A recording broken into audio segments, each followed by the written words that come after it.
안녕하세요. 현대사상 입문 4강 푸코를 하겠습니다. 박재삼 시인의 천년의 바람을 통해 푸코를 만나보도록 하겠습니다. 천년의 바람, 박재삼. 천년 전에 하던 장난을 바람은 아직도 하고 있다. 소나무 가지에 쉴 새 없이 와서는 간지럼을 주고 있는 걸 보아라. 아, 보아라, 보아라. 아직도 천년 전의 되풀이다. 그러므로 지치지 말 일이다. 사람아, 사람아. 이상한 것에까지 눈을 돌리고 탐을 내는 사람아. 시 참 좋죠. 이 박재삼 시인에 대해서 언제가 인터넷에 읽은 글인데요. 이분이 막걸리를 참 좋아하셨대요. 그래서 한 후배가 이 스님한테 말씀을 드렸대요. 몸에 안 좋으니까 술을 너무 많이 드시지 말라고 그랬대요. 그랬더니 박재삼 시인이 하시는 말씀이 멋있어요.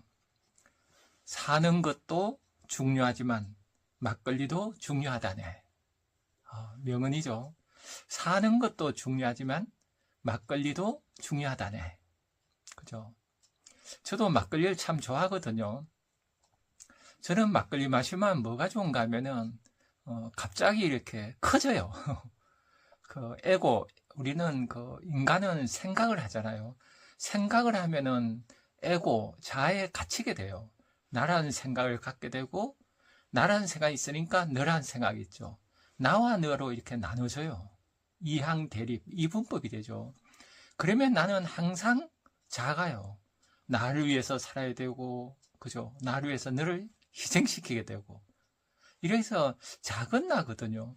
근데 저는 막걸리 마시고 술이 취하면은, 에고가 이렇게, 그죠? 전두엽이 이렇게 좀 마비된대잖아요. 그래서 에고가 약해지면 내 안에 있는 참나, 본성, 셀프가 깨어나요. 커져요. 그래서 저는 술 마신 상태가 참 좋아요. 정신이 고양되죠. 본성이 깨어나죠. 그래서 저는 술을 참 좋아하거든요. 백거이라는 시인도 있죠, 중국에. 백거이 시인도 그런 시가 있죠. 자네들은 내 살림 걱정하지만 나는 술 깨는 게 걱정이라네. 참 시 좋죠. 그러니까 백거이라는 시인은 어때요? 술 취했을 때 그 상태가 너무 좋은 거예요. 도인의 경지죠. 도를 깨친 그 상태죠. 저는 박재삼 시인도 이 상태가 참 좋았던 것 같아요. 에고를 넘어서서. 그러니까 건강하게 오래 사는 거 하고 막걸리 마시고 고양된 나가 더 좋다는 거죠. 설령 건강을 해쳐서 더라도. 그래서 이런 거에 대해서 같이 한번 얘기해 보겠습니다. 이 시에 이런 게 나오죠. 천년 전에 하던 장난을 바람은 아직도 하고 있다. 소나무 가지에 쉴 새 없이 와서는 간지럼을 주고 있는 걸 보아라. 아, 보아라, 보아라. 아직도 천년의 되풀이다. 이 천년 전에 바람이 신나게 그죠? 신나게 놀잖아요, 바람이. 그런 이 바람의 기운이 어때요? 우리에게도 있죠. 인간에게도 있는데 이 바람을 잃어버리죠. 애들 보면 그렇죠. 애들 보면 바람이 안에 있는 것 같지 않아요? 바람처럼 막 뛰어다니고 막 너무나 즐겁죠. 그래서 아이가 최고 인간이라 그러죠. 니체도 아이 같은 신명. 그래서 이 박재삼 시인도 천년 전에 바람은 장난을 치는데 아직까지 장난을 치고 있는 거예요. 반면에 사람은 이 신명을 잃어버린 거죠. 사람이 왜 신명을 잃었을까요? 이 신명을 잃어버린 것에 대해서 같이 한번 얘기해보죠. 이 시에서는 이렇게 나오죠. 그러므로 지치지 말 일이다. 사람아, 사람아, 이상한 것에까지 눈을 돌리고 탐을 내는 사람아. 그러니까 이상한 걸 자꾸 찾고 신명이 안 나니까 내가 신나면은 이상한 거 안 찾거든요. 내가 좋은데 뭐 찾을 게 뭐가 있어요. 인생을 즐겨야 되죠. 향유하고 누려야 되죠. 이러지 못하죠, 어른들은. 그래서 이상한 것에 탐을 내고 이렇게 살아가요, 우리 현대인이. 왜 이래 됐을까 한번 생각해 봐요. 우리가 지금 살아가는 시대는 개인을 다 거치는 사회죠. 개인한테 막 자기 개발서 읽어야 되고 자기 훈육을 막 스스로 알아서 훈육하죠. 나쁘게 얘기하면 자발적 노예가 된 거예요. 스스로 막 다구치면서 이렇게 살아가요. 이런 인간이 왜 생겼을까요? 옛날에는 그 농사 짓던 사회, 봉건 사회죠. 조선시대나 그 중세 유럽, 이럴 때 농사 짓던 사회는 한 개인이 없었죠. 같이 이렇게 집단으로 살았죠. 집단으로 살 때는 그 국가라든가 정치 권력이 그 개인을 통제하진 않아요. 집단으로 통제하죠. 그래서 가문별로 통제해서 누가 잘못하면 연좌제죠. 삼족을 멸한다든가 공개청을 해서 공포심을 심어줘서 통제를 해요. 근데 이제 산업화가 진행되죠. 15, 16세기 르네상스 이후에 산업화가 진행되면은 어떻게 돼요? 이 산업화가 진행되면은 이제 자본가가 등장하죠. 이 자본가가 중심인 사회가 산업사예요. 이 자본가들은 어때요? 자기들한테 유리한 거는 정상, 유리하지 않은 건 비정상으로 만들어요. 이걸 연구한 학자가 이제 바로 푸코죠. 미셸 푸코. 이 푸코가 이제 연구한 게 그런 거예요. 그 광인들, 그 정신병자를 따로 격리하잖아요, 우리는. 왜 격리해요? 산업사회는 안 맞는 거예요. 산업사회 정신병이 일하기 힘들잖아요. 과거 농사할 때는 그렇지 않아요. 정신병이 좀 있어도 농사 지을 때는 좀 부족하긴 해도 함께 짓거든요. 또 IQ가 낮아도 그렇고. 이렇게 해서 뭐 동성애라든가 뭐 이런 그 비정상이라는 개념이 없었어요, 과거에는. 그랬는데 이제 산업사회가 되면은 가문에서 개인이 탄생하잖아요. 가문에 소속되면은 자본주의는 발전 안 하죠. 그죠? 가문이 해체돼야 돼요. 가문이 해체 안 되면 왜 안 되는가 하면은 그 노비 출신이 과장인데 그 귀족 출신의 평사원에 하려고 그러겠어요. 그래서 민주주의가 나오는 게 자본주의 함께 민주주의가 나와요. 그래서 개인이 탄생했는데 이 개인을 가지고 이제 사회가 통제하는 거예요. 통제하는 방법이 미셸 푸코가 얘기하는 거는 정상, 비정상을 가르쳐 주는 거예요. 어릴 때부터. 그걸 파노티콘 그러죠. 그래서 원형 감옥을 예를 들어요. 그 푸코는. 그래서 감옥에서 우리가 죄수가 있으면은 비행두를 쓴 큰 감옥에 그 간수가 꼭대기에 그 위에서 내려다 보는 거예요. 불을 비추며. 그러면은 노예는 나중에 어때요? 간수가 있건 없건 알아서 어때요? 알아서 기는 거예요. 간수 있다고 생각하고. 어때요? 감시가 내면화돼요. 그래서 스스로 자신을 통제하게 돼요. 이런 게 우리가 지금도 우리가 스스로 통제하잖아요. 그죠? 동성애, 뭐, 그죠? 광기가 좀 있으면 이 사람은 비정상. 그러니까 서로 광기가 있나? 그죠? 우리는 항상 혼자 있어도 불안해요. 막 다그쳐요. 이렇게 된 이유가 바로 미셸 푸코는 어때요? 정상, 비정상으로 나눠서 인간을 통제해서 그렇다 그래요. 이거를 생명정치란 말 쓰죠. 인간의 생명, 몸을 가지고 통제하는 거예요. 과거는 가문을 통제했다면. 그래서 몸이 정상이야, 비정상. 그죠? 지금 항상 우리 비정상, 비정상 개념 속에 있잖아요. 그래서 비정상 속에 안 들어가려고 그래요. 우리가 노숙자가 될까봐 우리가 벌벌 떨잖아요. 이런 것도 생명정치예요.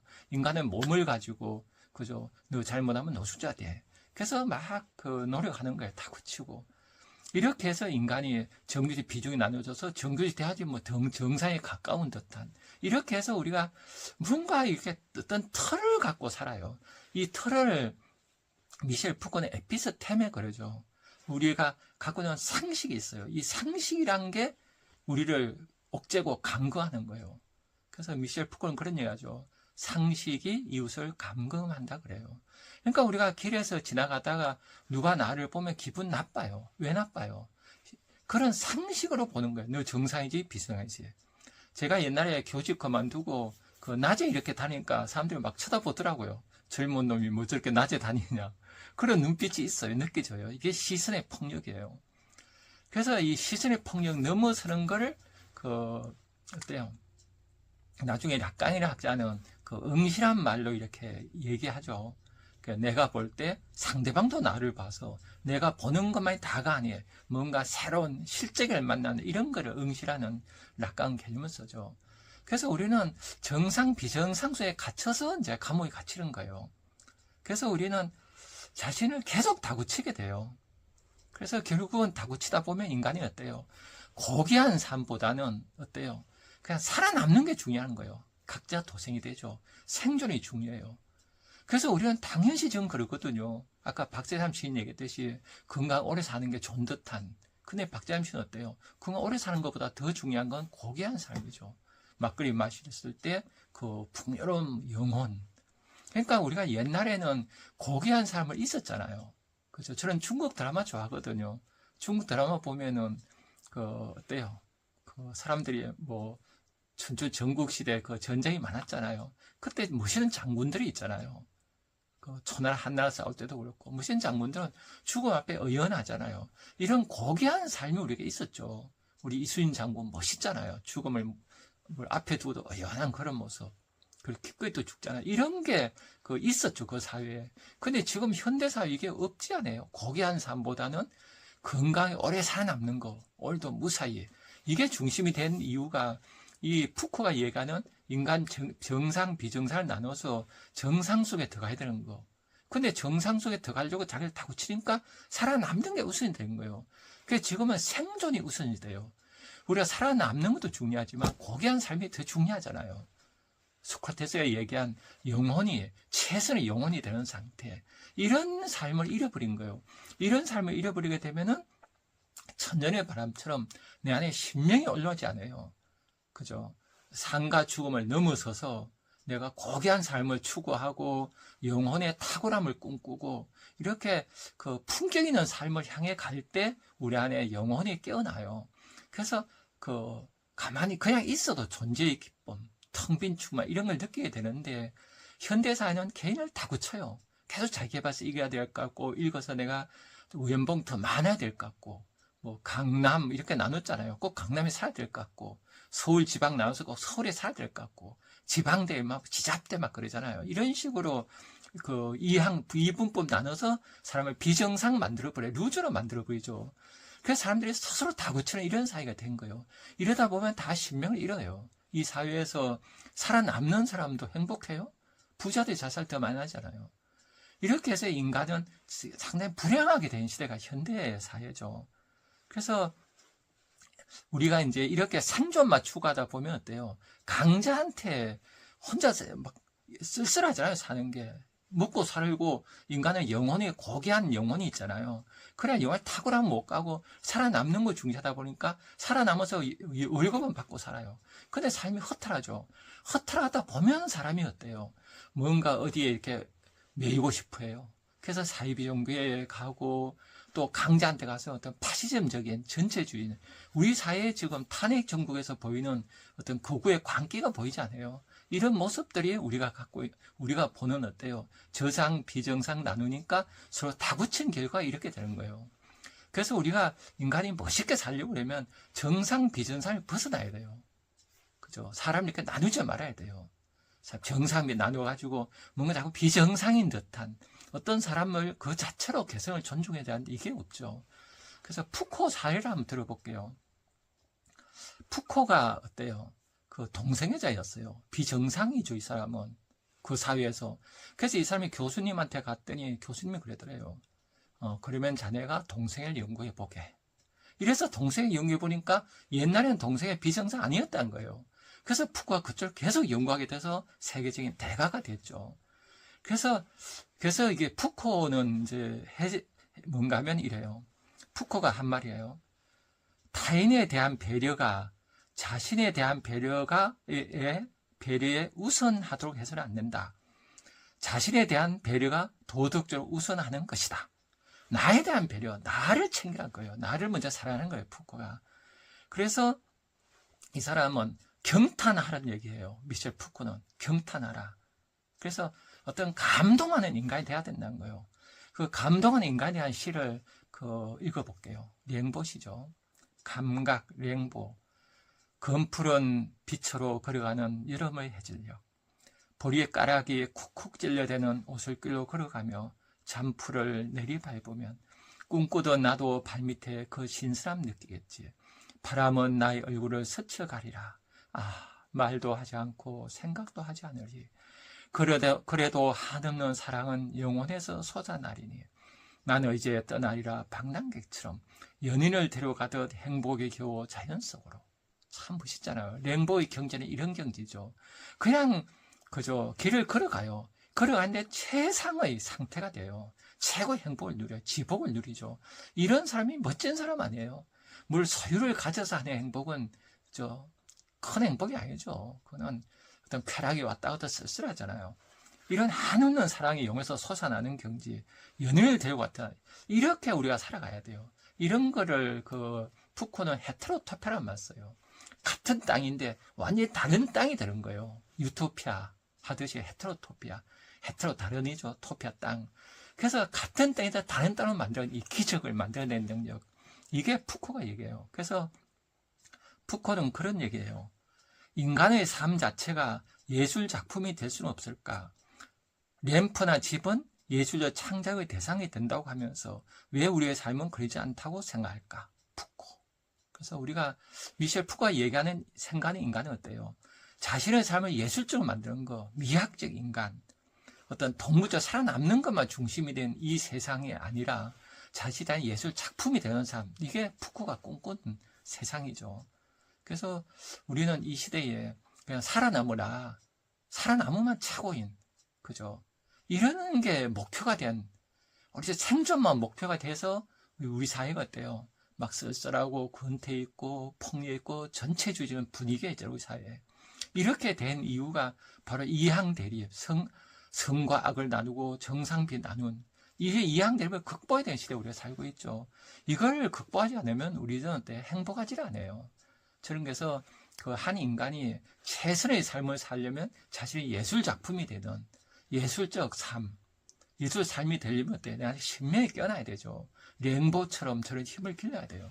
그래서 이런 힘을 기르는 사회가 되고 학교에서 교육하고 사회부도 이런 삶을 칭송하고 이렇게 됐으면 좋겠어요.